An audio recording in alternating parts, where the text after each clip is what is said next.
This podcast features discussions about finances and money, which are general in nature. For personal advice specific to your circumstances, see a licensed financial planner or relevant qualified professional.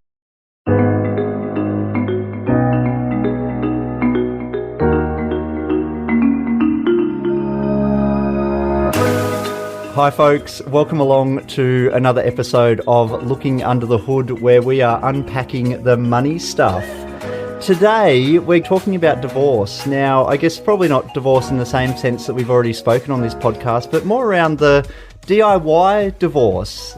Today, I'm joined by Siobhan Mullins from Separate Together, which is a specialist law firm who actually helps people on that divorce journey together to actually separate in an amicable way. So, welcome along, Siobhan. Thanks for joining us today.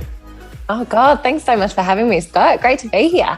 Look, I ask all my guests to share an early money memory. So again, we're all born into this financial system. So just, have you got an early happy or fun money memory that you recall? Okay, I might give you a bit of insight. Probably going to church as a kid and then Dad handing out to my three brothers and I money to then put on the church plate. You know, being given that responsibility as a kid to then participate and give money. And that's a pleasant memory. One we're always itching for Dad for, give us the 50 cents because it's bigger than $2, I love it. Well, yeah, and the coins, aren't they? They're so out of whack when you're a kid because you go, wait, but the 50 cents is bigger than the $2. Like, it doesn't make sense. That's it. I thought you were about to tell a story, like in the giggling, that you were like not putting the money into the tin when you were sort of like pocketing a piece of it and going, oh yeah, I'll just save that bit for that's for later, for next time. I'll give that to the church next time. My younger brother would have done that for sure. Yeah, and he's an accountant these days, so. Oh, I like it. He was mindful of the money back then. I like it. He was. Thanks for joining me, Siobhan, and thanks for sharing that story. I know you've written a book even on this stuff and put together a bit of a framework around how it works. But I guess, look, we hear of divorce, we think of sort of all the doom and gloom around it. And I mean, look, recently we've done some work with a client together and I literally said, I'm like, wow, your energy together is actually awesome. Like, are you sure you really want to get divorced? Like, I sit with clients on a daily basis, and sometimes there's clients in my room who don't want to get divorced and their energy is really mixed up, but your energy is really great. They're like, no, Scott, we're sure we still want to go through this process. What is the collaborative process or the DIY process when it comes to the divorce front?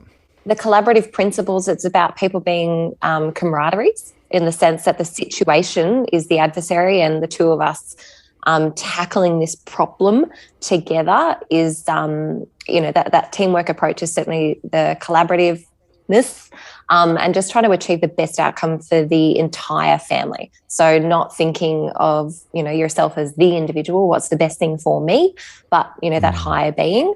And then in terms of the DIY divorce component, I think the collaborative principles lend itself to being able to DIY your divorce or separation to a certain extent with limited or no lawyer involvement, which is certainly a huge and immersing trend these days, definitely. So no lawyer involvement or limited lawyer involvement. I know you're actually friends with a lot of the lawyers in Canberra. Like, again, we've met in Canberra, and Canberra is a small realm, but I bet some other lawyers probably don't find that as good an approach for their businesses. But what does that actually mean? Like, so how do people do that? I think it starts at the earliest stages that of just committing to do right by one another. And when you think about the traditional legal system, it will set you up to succeed at being combative, divisive, and litigious, which, is sort of it's money making. When you think of the traditional law firm business model, the biggest source of revenue is going to court. You're charging by the hour, you're doing all those exorbitant fees. And there's this saying of using a divorce lawyer is like using an arms dealer in peace negotiations. There's this inherent self-interest and conflict to promote conflict between a couple. So, yeah, look, I think some colleagues haven't been wild about my approach and my message to people, which is, look, you can actually DIY your separation and divorce to a certain extent. And that's the beauty, I suppose, of what we're doing these days is just working with people who need only a small component of legal help. And I mean, look, I'm the same with financial advice. I think financial advice is creating that framework around your money and just getting some insights where you need. And again, you can get full-fledged advice and have someone like me in their lives to help support that, or people can do it themselves. And so I do love that there's that choice there and that flexibility. And are there sort of tips and traps? So obviously, clients who aren't amicable or who aren't talking probably aren't really suited to a DIY divorce process. But where do you see it working at its best, and what are maybe some of the challenges that occur along the way? So the court system is beautiful and works wonderfully for couples and families who've got high complex needs. So, family violence, serious allegations of abuse, substance abuse, mental health issues, where you've got somebody who's just, their expectations as to what is an appropriate outcome are just completely unrealistic, and or they're just sticking their head in the sand. Where you've got no meaningful participation, sometimes court is the only sort of avenue that you can go down to try and get a resolution. But for the vast majority of people, the starting point is really going to be, okay, well, we've got to make a commitment. There's got to be a degree of trust and transparency that we will work together to reach an outcome that's going to, maximise the best outcomes for the whole family, financially, emotionally, psychologically, spiritually, all of that stuff. So I think that's sort of the first, step and core principle. The second thing thereafter is to get clear on, well, if we're trying to work towards that sort of outcome, what information and what sort of help do we need along the way to work towards that? And so getting clear on your steps early on in the process is really important. And sometimes, and this is sort of that degree of that one-off advice, as you mentioned before, is just having a one-off advice with, an experienced, collaboratively trained family lawyer who will give you advice and information and guidance as to what is an appropriate outcome, whether it be about the kids, their care arrangements, their financial support, and that of finances. This is an appropriate outcome regarding your financial split, so that getting armed with the right information at the right time will then help steer you in the direction of working together with your partner to then go and do or, participate in alternate dispute resolution processes such as, mediation, to then get clear on, well, what do we agree to so far? I'm going to keep my car, you'll keep yours. All right, that's a run on the board. Yes, we might actually be able to do this. And often the clarity around, the two, generally it's 1 to maybe 3 issues that people need actual help on. That sense of achievement of like, oh, wow, we can do this together, really helps guide people towards that agreement. And then you just need a tiny bit more help to maybe get your agreement to 100%, and then have someone take care of the paperwork for you to make it official. So you can have that peace of mind and that certainty about your future going forward, financially and otherwise. I've seen clients over the years come into my office and they've got the family court agreement that they've basically been trying to work through the documents themselves. And I'm like, no, I would not be biting that off myself, because from what I recall, it was a pretty hefty document that they were wading through, and they're like, oh, Scott, can you help with this? And I'm like, no. I'm like, no. No. It's actually one of the things I say to people, as much as I love to spout, oh, you can DIY it, I think it's a load of rubbish. The court system does not facilitate you doing it. So generally speaking, the best way to make your agreement official is going to be a financial consent order. And it's a paperwork exercise only. No one goes to court. So step 1, 2 documents need to get prepared. One's a court form, which is what you're talking about. And it's hideous. It is 22 pages worth of questions, and it's 9 pages worth of instructions in 2 columns. And it basically asks you to do a whole bunch of maths and then understand the law and apply it to your set of circumstances. And then you've got this legalese document which spells out in sentence form who's going to keep what needs to happen, how and when. I worked with a couple, so they separated early last year. The husband said, love, I'll do the paperwork. He spent 7 months trying to DIY it. They came to us earlier this year, and in under 4 weeks we were done. Yeah, well. Like done, implemented, approved by the court. And in the meantime, this is the thing, they were separated under one roof. They had 2 little ones. The husband was going to keep the home and otherwise pay out the wife. And basically the wife was in this suspended state of discomfort, for a good 8 months. And, she's missed out on the property growth. And, there's a lot more at risk in terms of your relationship financially, everything by delaying. So, no, the paperwork's loathsome. You need somebody to exactly. get it Someone out who of the knows what they're doing. I feel really let down now because you've just said that the court process, I mean, I did grow up on probably a lot of American TV as well, like Suits and everything else. So I guess that's probably not as exciting and fun as it could be, in that we don't get to lawyer up and roll into the court and go, right, okay, we're getting divorced. Yeah, I remember when 4 and a bit years ago when I started this firm, I got rid of all my suits. I was like, I never have to go to court again. I just can them.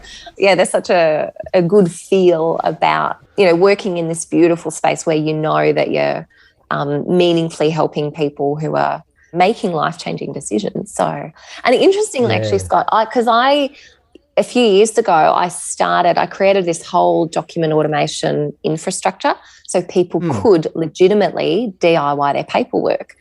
And what I discovered, because I offered it at such a low cost price point, was that people hated it, like the experience of DIYing it. And it occurred to me, nobody wants to DIY this crap. No one. You want someone to handhold, to guide you, to give you the information, to give you that peace of mind and support throughout the entire experience to the extent that you need them. So I did a massive pivot in terms of what we were doing. And it's just been, people are having a far better experience, and they're saving so much time and money and energy and all of that. Yeah. Yeah.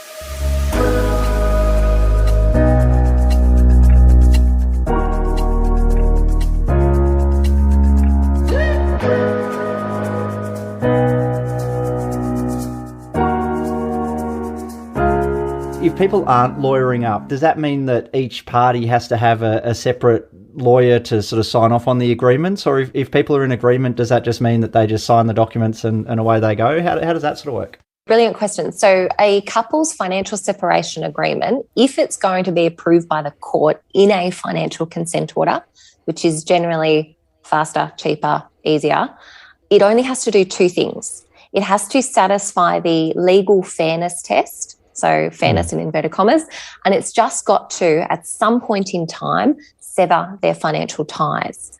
So provided an agreement satisfies those two things, it will be approved by the court. And there's always going to be a range as to what is an appropriate outcome. So there's no need for legal advice because the court's that check and balance, which is beautiful. What's the best time to get someone like you involved? I mean, look, my view to clients is jump in early so that you're actually aware of the situation. So again, look, if there's, as I say, amicable or people are still in great communication channels, if people are feeling a bit jaded or there's, I don't know, been infidelity or something that's happened that has caused a big rift in the relationship, then it's probably about getting some counselling or being able to sit in the same room together first before they start going through that process. But I guess, in your view, what's the best time to engage on that? If you've got to that point, you said, right, relationship's over, we didn't survive the COVID test, we've been through one too many lockdowns. Yep. How do we make this work? Look, I think it's going to be situational. For some people, it will be look, I feel so overwhelmed and out of control and I need something to hold on to. So I need to get some guidance and information and a bit of advice early on. Now, that's not to say that you're going to lawyer up and, go to town and create all this animosity. So for some people, it's going to be the right call to get advice early on. And you need only have a one-off appointment with a lawyer. That's the beauty of it. And that basically is kind of a steer in the right direction of this is how you can work together. For the most part, that's what lawyers will do. Then there will be other people who will say, look, involving lawyers, we definitely do not want to do. We want to work together on this. And so in terms of, I suppose, when you would look to working with someone like myself is when you are kind of 85 to 100% clear on your agreement. We're clear on the goals. We're both on the same page about what we want to achieve and get done. We just need a little help with these niggly sort of issues. And that's where having somebody who can give you insight and brainstorm ideas as to what possible outcomes, can occur within the bounds of the law. Because I do so many creative outcomes. The way I practice now law than what I did 4 or 5 years ago, very different. So we're all about kind of maximising the pie is what I call it, because everyone gets a piece, to achieve the best outcomes, that stability for the kids with the family home and whatnot. So, yeah, those would be the two areas that I would look to, if you're feeling you need some support early on and a bum steer in the right direction, some advice is maybe a good start, but also towards the tail end where you're like, look, we're just stuck on these few remaining issues. We need some help. What are some of those creative things that you've been able to manage recently? Obviously, without disclosing client detail, but what have been some of those fun things or creative things? Well, some of them, one in particular actually is, I call it the double equity. So the double equity trend, especially with what's going on in the property market and COVID, we're seeing, it becoming such an issue for people to buy in this existing market. But you're separating, and obviously we both need 2 new households. Renting is just ridiculous. It's cost prohibitive for some people. Yep. And so I've floated this as an idea with some people, and it's worked out for them in that they use the existing equity in their family home to go and purchase a property for the other person. Okay. Yep. They go to the bank as a couple, in which case their borrowing capacity is that much greater. And essentially they have 2 properties, 2 loans, and at some point in time, to be decided on, when they're in a position to refinance the loans for the properties that they're each going to keep, they do so with any adjustments made, to balance that fairness test. Yeah. But it basically, it maximises the pie in that, you're not selling the family home to then have everybody in the same exact property market. You're increasing the borrowing powers, and also you're banking on, the property's increasing in value as well, which nicely, can increase equity a little bit. Yeah, current market forces. Yeah, that's such a great strategy. Another really groovy sort of one that I've got at the moment is where this couple are going to do a delayed refinance house transfer, and they've agreed to split the equity as at current, so a 60-40 division, and then any growth in equity in between now and September next year when they're going to do the transfer is going to be split 50-50. So again, they're maximising, because the person who's going to keep the home isn't in an immediate position to refinance. And that's great. I guess that's where, again, if you remember, I don't know, you fall in love with a person, you go through all the beautiful dating process and may have kids and all that sort of stuff. But I guess if you hold true at some stage in that relationship, you're in love, the love might change over time. But if you hold that true, I guess it means that you can have a better outcome, because you can do those negotiations. You can actually say, right, yeah, well, we're still mates. Okay. We're still friends. We're still going to make this work. We're not trying to one-up each other or do something in that regard. And so that's actually a really nice outcome for everybody at the end of the day. I like it. If people are, as they contemplating that divorce process, I guess my other question would be, are there any other tips or traps that people need to be aware of starting on that journey or engaging in that process? Yeah, there are a few. For me, I think you've got to have some emotional intelligence. So you've got to really appreciate the grief cycle, okay, with the breakdown of a relationship. It's like death in the sense that obviously there's going to be that denial, the anger, the depression. Bargaining is in there, depression before acceptance. And so what I realise as part of, the people who I work with is even though the writing might have been on the wall that this couple are heading towards a separation for donkey's years, one person can still feel very blindsided. And so the other person might have already processed, they've been the one to communicate the decision, but the other person might still be reeling from that. And so if you push the person who hasn't quite processed the separation before they're actually ready, you're going to be met with a lot of resistance, defensiveness, combativeness. They're just going to, dig their heels in because they're not there yet. So you've got to be patient to a certain degree. So I think that's one thing that certainly people need to be cognizant of in order to move constructively forward. The second thing would be get clear on what is already likely to be agreed or is agreed. You keep your car, I keep mine. I keep the shares, okay, you keep yours. Like, what are we going to agree on? Because then it feels less overwhelming. And also working backwards, what goal, what outcome are we hoping to achieve? And then, how can we get there without being destructive in the process?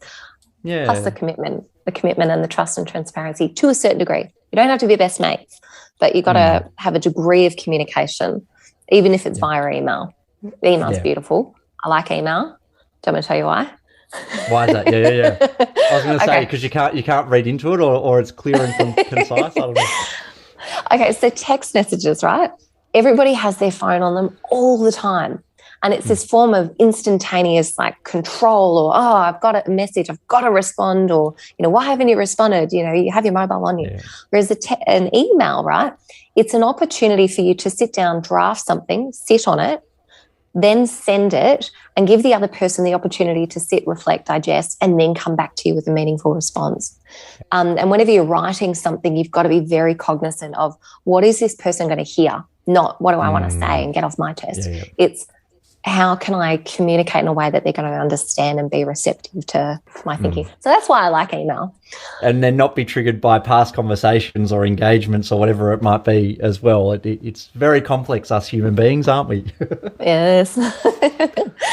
Siobhan, we do try and keep these episodes short and sweet, and there's some fantastic tips, especially on the DIY approach if people are going through that separation and divorce approach. I'll put all your links on the show notes as well, because I know you've got a wealth of resources. Again, you've written the book, you've got a lot of blog posts, and I think even YouTube videos and everything else that I've noticed over the years. So there's some great resources out there, and I think anybody going through the process, information can be power sometimes, just to really get comfortable with the process. Because again, if it's the first time you buy a property, it feels overwhelming because you've got to then go through the process. The first time you get married is probably a little bit overwhelming, but it's an exciting overwhelming. When you get divorced, it's probably then again the first time. Hopefully you're not doing it too often, but you get divorced and it's the first time to be going through that. So I think it's just about arming yourself with some of that information and knowledge. Anything else that you'd like to throw out there before we wrap up today? Gosh, I think 3 things. That's what I've learned in life and business as well and everything. Yeah. But number 1, trust your gut. Your gut feels are pretty instinctive. Always have a backup plan. And the third thing is just take everybody's opinion with a grain of salt. And if you're a person wanting to support a friend, family member, or, your child going through it, I always say to people, look, don't share your opinion, but share suggestions based on your experience. Why? Because this is already an overwhelming, out of control experience, and you're empowering somebody to make their own decisions going forward. And then they're accountable for their own actions, not you. I love it. And that is such great advice. And I think, again, if people are going through that process and then they're debriefing with friends or family or anybody else, it can turn into a whirlwind, especially if the drama comes in. And then you're lawyering up, and then the lawyers are getting a share of the pie, or more of a share of the pie than probably they should get. Yes, indeed. Well, look, thanks, Siobhan. As I say, we keep these short and sweet so people can enjoy them on their commute or during lockdown, as it may be at the moment. But thanks so much for joining us, and we'll see you soon. Brilliant. Thanks, Scott. It's thrilled to be here. So, folks, I don't know about you, but divorce is almost sounding like one of those life experiences that we want to all have or something. Look, hopefully that's not the case, but look, if you are going through challenges in your relationship, or if you are separating or wanting to separate, definitely some great resources in there. We've put all Siobhan's details in the show notes for today, and also, look, thanks for listening. If you do like the episode, please share it with your friends, or as Siobhan's saying, if you're helping a support a family member go through the transitional process of divorce, something that you can listen to together. Contact details are on our website, www.moneymechanics.com.au. Please drop us a review as well on Apple Podcasts. See you all next time.